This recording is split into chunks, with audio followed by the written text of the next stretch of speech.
Hello guys, welcome to my channel. Today we are going to see how to edit and delete filters in Gmail account.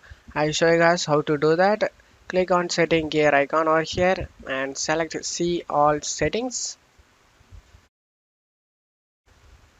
Select filter and blocked addresses and locate whatever filter you want to edit or delete. If you rather do the former option, just edit or modify the existing filter, you can just select the edit button over here and then modify the parameter in here and select continue and select update filter. So if you want to delete the filter, you just want to select the delete option over here guys, select it and really delete this filter.